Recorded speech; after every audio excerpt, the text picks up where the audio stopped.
Number 3,000, and all of them made ready for their shipping to pass overseas. And they shipped at Cardiff. They sailed to Cardiff, where the great harbour is in the mudflat. Today I've returned to Pontypool and I'm with Jeff Simmons. Now Jeff Simmons had a sighting a long time ago when he was just 16 years old in 1974. Fire away, Jeff. Well, it was 1974, as we said. 16, just sort of left school. I was playing in a band. The sort of four of us were in a van in Blenavon, sort of about 6 or 7 o'clock, I would think. Got some chips, because it was that time of day, and we decided to drive up to the top of the Fox Hunter, which was a local spot where people go to sort of look at the views. Got up there, sat in the van, eating chips, summer's evening. What sort of time? I'd say it was about sort of 6 or 7 o'clock. It was still light. It's still light. It's a summer's evening. You can still see off into the distance, right across to the horizon, you know. Right, because here in the valleys, sometimes you've got no visibility because of the cloud. Other times it's so it was clear day. It was a beautiful day. Right. Clear blue skies, sun was still sort of shining, and we were sort of making plans for our future with the band. So we were sat just talking. Wayne, who was a little bit older than us, was the driver. He decided that he needed to sort of get out the toilet and get out of the van and go to the toilet in front of the van, you know, which he'd done. Got back in the van. We had a row of spotlights on the front of the van, typical sort of band van in those days. And some sheep came up, so we sort of flashed the lights to frighten them off. And when the lights was flashed, I immediately seen a bright, what I thought was a star in the sky. And I took a closer look at it, and then there was another one alongside it, and all this sort of happened in a couple of seconds. I said, "Look at that!" I said, two stars across here to Simon, who was sat in the back of the van. Simon pointed his head around, and at that point we could see what was a cigar shape, and there was 4 lights in there. So we were all wondering what this was. So just to interrupt you there, Jeff, the 4 lights in a row. Yeah. So you could actually see some structure behind the lights as well, could you? Yeah, there was this cigar shape, and within that cigar shape you could see the sort of 4 lights, which we knew were lights at this point. Okay. We all decided to get out of the van and have a closer look. By the time we'd got out of the van, the craft was over us. It was a circular craft, and it was about the size of a football field from memory. We were just in awe of it. We couldn't believe what we were seeing. And one of the things that struck me was how fast it had come across from that distance, because I think you can sort of see about 25 miles to the horizon with no interruption. So it had travelled all that distance by the time we got out of the van. We were looking up at it. There were some sort of pylons to the right hand side of us. We'd made our way across there because that's where it was. It was above us there. At this point, I thought there were like lights running around the outside of it, I could see. And then Wayne got back in the van and tried to start the van, but the van wouldn't start. And then what happened was something from the centre of the craft came out and dropped down into what was the lower car park. Now I didn't know what it was at this point because it was somewhere I'd never been. But Simon was living in the area. I said to him, "What's down this thing?" And he said, "Oh, it's just a lower car park." He said, "It's just a dingle down there." So at this point, this craft shot off and went towards Abergavenny, but didn't build up speed, no sound off it, just went and it was gone. And this other craft was down in the bottom now. So something came out of the larger craft, field-sized craft. Okay. When this craft shot off, the main one, the van started. And Wayne was shouting to us to get in the van and go. He wanted to go. And I said, "I'm going down there." I said, I've got to know. Even though I was frightened, I was absolutely petrified what I'd seen. I had to go down and have a look to see what was down there. And I said to Simon, "How far is it to walk?" He said, "We can walk it. It's no problem." So Simon said he was coming with me. And then there's another boy with us, Yucca. He was the other boy in the band. He said, "I'm coming with you too," which left Wayne on his own. And then I think Wayne sort of realised that he was sort of the oldest one of us and he had to look after us and what have you. I think that's what it was. He agreed then to take us down. So we got in the van and we went down to the bottom car park. when we got down there, we parked the van, got out, and we could see this smaller craft that had come out, and it was like as if it was scanning the area. So how high off the ground would it have been? Well, at this point it was dark. It was getting dark, so it was difficult to see. I couldn't make out where the dingle was in comparison to where the craft was. Right. But by the time you'd got down to this place, it had got dark. It was getting dark because all you could see was like this light. Mm-hmm. It looked like a light underneath the craft, Mm-hmm. and the craft was sort of scanning back and forth. And this went on for quite some time. Did you get any impression of the shape of the craft? Just circular again, I think. Circular, okay. Yeah. And size? Obviously smaller than the larger. Yeah, a one. lot smaller. Very difficult to say, to be honest. Big enough for someone to be in it? Yeah, I'd say that was possibly the case, because when it came out of the craft, it looked to be maybe 12 to 15 feet in diameter, Right. I think. So let's just go back to the larger craft. So there was some daylight at this point when it's come and hovered right over the top of you. Yeah. So what was the underside of it like? You say it was circular, the size of a football pitch, but can you give some detail of lights and texture? There was lights around the outside of it, but the underside of it was all dark. It was all sort of like black. Right. I couldn't see any definition of Right, what I was see. there. Right. But again, it was, when we saw the main craft, there was a light sky, so it wasn't like it was black at this point. It was a light sky and it was a dark craft, but there was lights running around the outside of it. Mm-hmm. And can I just ask, were they rotating or were they still? Can you remember? They were running around. So there was some movement of the... There was some movement of light. Right, okay. There was. Yeah. But no sound. Right. And as I say, when it took off, it didn't sort of build out, so it just went, Right. and it was gone. Mm-hmm. And the moment that craft went, the van started. But when we were down in the bottom there, this thing looked like it was scanning the dingle. But as I say, because it was dark at this point, I couldn't make out how far off the ground it was. Mm-hmm. But I had this impression or this feeling that this craft was coming back behind us, the main one. How close did you get to that thing that was scanning the land? Difficult to say. We were in the bottom car park. We couldn't go any further because it was a dingle. We couldn't Right. see. So it's not changed that area any? I don't think so. I mean, I haven't been up there for Right. I don't know how many years. Right. So you didn't wait until this smaller craft still there when you left? It was still there when we left. Yeah. Right. And I tried to get Wayne to go back, because once I knew there was a car behind us, I wanted to see what the outcome of this was. Right. But Wayne wasn't having any of it. I'm going. Right. So I then persuaded him to go to the local pub where my two older brothers were, Mm-hmm. and tell them about it. And when we got there, a friend of theirs wasn't surprised that we'd seen this craft. And they're named Richie Hewans, and he said he wasn't surprised at what we'd seen, because all the locals had sort of seen different lights in the sky and different sorts of goings on, you know. Mm-hmm. And he also said that up here somewhere there's a magnetic field, and he said that it was his thoughts that they were attracted to that for some reason. All right. You don't know why he thinks that, or you just something. He seemed, because to start with, I was a little scared of him, because I thought that maybe he was sort of taking the mick out of us a bit, but he wasn't. He was quite serious that he'd had lots of friends who told him about different stuff going on up here, lights in the sky and that sort of thing. Location itself, do you know anything significant about it? I mean, Well, certainly interesting landscape, and it's well secluded. So if a craft was down in that dell, it wouldn't be picked up on radar, would it? No, absolutely not. Amazing how they seem to choose these remote, not far out the way, but fairly remote. It was, I mean, from what Simon told me about it, was just overgrown sort of land. There was nothing up there of any significance, only in the fact that they called it the Fox Hunter because there was a famous racehorse, and when it died, they buried it up on the mountain, and the name of the horse was the Fox Hunter. right. And what about the other members of the band? I mean, are they still in the area? Simon was sort of my age. Simon and I first met when we were about 11 or 12, playing in bands. He played guitar, I played drums. Mm-hmm. And we've been friends sort of ever since, really.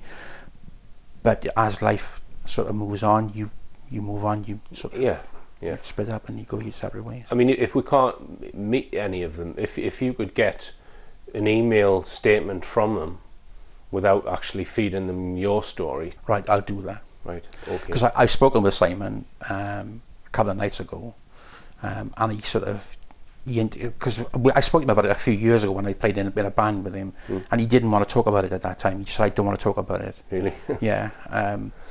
And Wayne, the oldest guy, he was the same. I mean, for the following day, he just did not want to talk about it. Yeah. But I spoke to Simon recently because I knew that this was going to happen, and he was sort of more open to willing to talk about it, you know. So we're going to go out now and we're going to drive to the spot where the football field-sized circular UFO hovered over Jeff's van, and then released another craft below it, and we're going to go and film the dingle. Okay.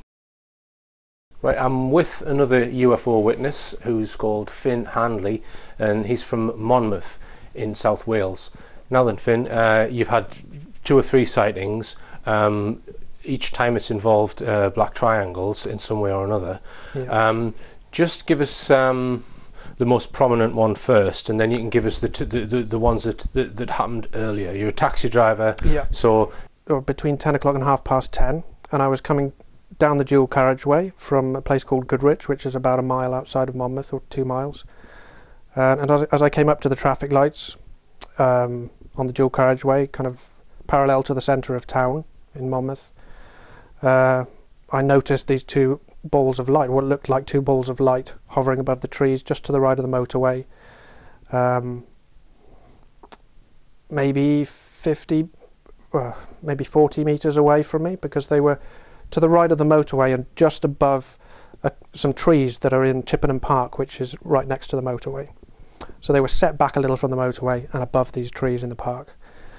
So I was looking at them while the traffic lights were red, and the traffic lights turned green. So I headed down the motorway, and I started to wind down my window so I could get a bit better look at these things. So as I drove past them with the window wound down, I was literally looking straight across the dual carriageway at these balls of light hovering above the trees. They were a matter of metres above the trees, maybe 5 metres. And they were 2 balls of light. One of them was below the other and slightly smaller than the other. So they were both roughly basketball size. I think the larger one was slightly larger than a basketball, and then the smaller one below it was maybe the size of a football or a little smaller than that, so about 2/3 the size of the one above it. And the smaller one had a large spike sticking out the right hand side of it. I mean, seeing these 2 balls of light is bizarre enough, but seeing the spike coming out of one side of it, and it was kind of protruding out of one side, a sharp spike. Both balls of light appeared to be kind of fizzing as if they were unstable, and I actually wanted to get a bit of distance from them, so I carried on driving while I was looking at this spike coming out one side. It looked like it was actually growing out, like it was extending in length a little bit, but I didn't kind of stop there to find out what was going on because I didn't feel all that safe. So I carried on driving up to the slip road, pulled into the slip road, got out of the car, turned back to look at these balls of light, and now there were no longer 2 balls of light in there where they were. They were 2 large black triangles, and they were right next to each other, except that one was set back slightly from the other as if they were in a staggered formation. And they were literally in exactly the same place where I'd seen the balls of light 10 seconds earlier. It must have taken me about 10 seconds to drive the car to the slip road and pull over and get out, maybe 15 seconds. Can you give an estimate of size of these triangles? Yeah, in the way I explained them on the night when I got home and wrote it all down, was that they were the size of each triangle was roughly the size of the roof of the petrol garage at the bottom end of Monmouth. Wow. And that petrol garage has got 12 pumps. So you can imagine 12 cars parked underneath roughly each triangle. You know, if you'd squeeze all the cars together, you could fit about 12. And they were kind of dark grey, not really black. You know, you look at the stealth aircraft and that sort of thing. You look at the B-2 stealth bomber, even in daylight, in some of those air shows that you can look at on YouTube. It's like pitch black. These things were more slightly grey, so a very dark grey, but not totally black. Can you remember any lighting on them at all? So if you imagine that this was actually a triangular shape, and this is the back end, and the triangle point would be at the front end. If this is the back end of the triangles, there were 4 and they were obviously flat like this as they went along. There were 4 blue oblong-shaped lights along the back end in a row, and they were quite fat and quite prominent, and I could see they actually bulged out. Just you know, there was a bulge to them. They weren't kind of inset, they were bulging out, and they were turquoise blue and quite large compared to all the other lights, which were spread over the rest of the bottom, the underside of the triangle, and there were about 10 other lights of different colours but in a pattern. So if there was a green light on one side, there'd be another one opposite it on the other side. So it was symmetrical layout of lights, but lots of different colours. So I'm thinking they were kind of yellow, definitely white. There was a white light on each point, but there were also on the other side yellow, red, green, and these blue ones is what I'm thinking. But the layout of the lights underneath was quite complex, so I don't remember the exact layout, even though I drew it a rough estimation of what it was in my Photoshop recreation that I did on my computer the night it happened. But the one that I remember, the lights that I remember, were 4 oblong shaped lights along the back end, which were very distinctive. And then as both of the triangles crossed over the motorway and they turned their back ends towards me, all of the lights changed to a white colour. All of the lights, as if someone just turned a dimmer switch and changed all the colours to white. Every single light on it faded to white on both triangles at exactly the same time. This was like these things were on rails, and they just went absolutely smoothly and perfectly exactly where they wanted to go, and there was no kind of a clue that they were, it wasn't like they were using air to keep them up. They were just went exactly, just like magnets, they went exactly where they wanted to go, and there was no kind of buffeting or moving up and down. And while they were hovering, it was like they were sat there on a rod, because they just did not move at all.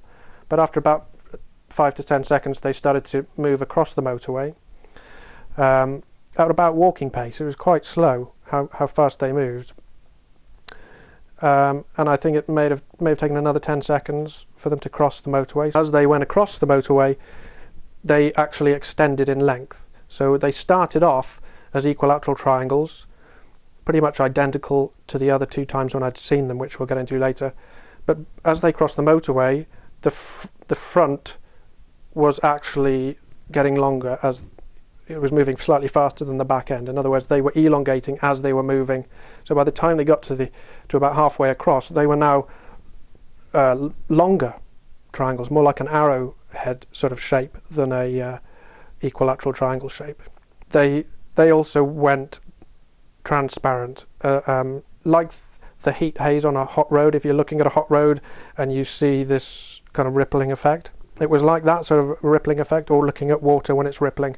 I could tell that they were still there, but they were transparent, and this lasted about half a second. It literally was like someone just pressed a button and then pressed it again at that sort of speed, as if, right, turn on the invisibility, now turn it off again.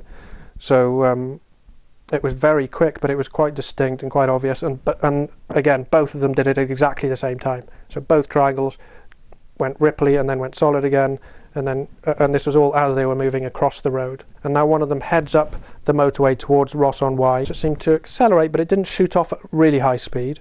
They were going at walking pace, and then it just started to pick up speed as it went off into the distance. And the other one had turned its back to me, and it went away a little while, and then for 10-20 meters, and then turned right and followed the Wye Bridge straight over the river and headed over towards Wysham. And interestingly, I've got some newspaper clippings. Other people saw the black triangles on that night, and one of them was a guy who lives in Wysham. I spoke to him on the phone about it afterwards. But the first sighting of these triangles happened in late 2007, and I've got the exact date.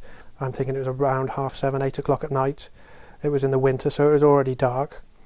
And as I was driving down the road, good visibility on the ground, but there was a thick layer of fog above, and I saw these 2 balls of light dropping out of this cloud layer, and they headed down behind the housing estate near my sister's house.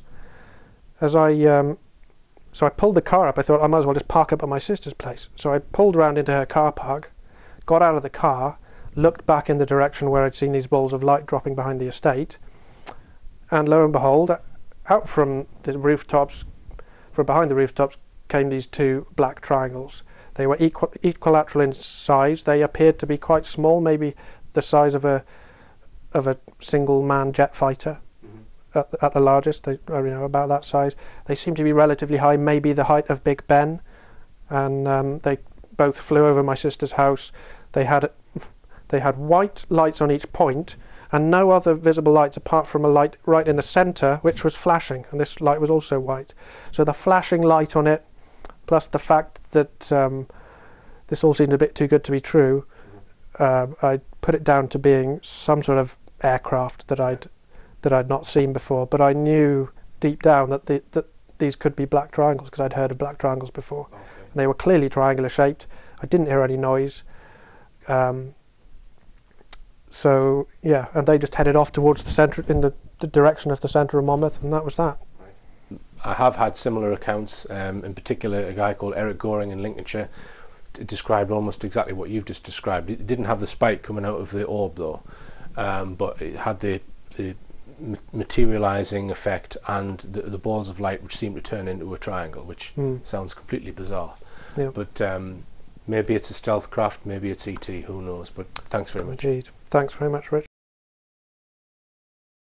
I'm with a chap called Peter Winspear now, and he lives in Slough, and his sighting was in broad daylight in the summer of 2014. Is that right, Peter? That's correct, Richard. As I say, we're in Slough, although probably not pronouncing that as people pronounce it here. Right, now you are also an optical engineer, Peter. Just give us a bit of background of optical engineering and what that entails. Yes, basically I work for a company in Windsor that specialise in ophthalmoscopes and other instruments for opticians when they examine eyes, and for some surgeons. And part of my work is the grinding and polishing of lenses and mirrors to fit in these instruments. Right. And so you're very well up on optical instruments and what they can and can't see. And you've built your own telescopes over the years, so just tell us about that as well, Peter. It's a hobby of mine. I like playing around with optics and building telescopes, so as an amateur astronomer I find I can't really afford some of these instruments and just prefer to build them myself. Right. And what are the sizes of the telescopes that you commonly use now then? The main one I use now is a 6-inch Newtonian reflector, which I built quite a few years ago. I did build a 12-inch Newtonian, which was rather large, but it suffered from being non-portable. Right. And in the end, it just became a liability. So I actually went back to the 6-inch, being a more portable instrument. Right. Now, you actually observed this particular UFO through the telescope, and we'll come on to that in a moment. Yes, it was evening time, but broad daylight still, and come home from work. As a family, we were relaxing in the garden, sitting at a table, when I literally just spotted this object in the sky. I tend to have a knack for that sort of thing. It's something that's out of place, and I said to my family members that were there, well, what's that? And it wasn't moving.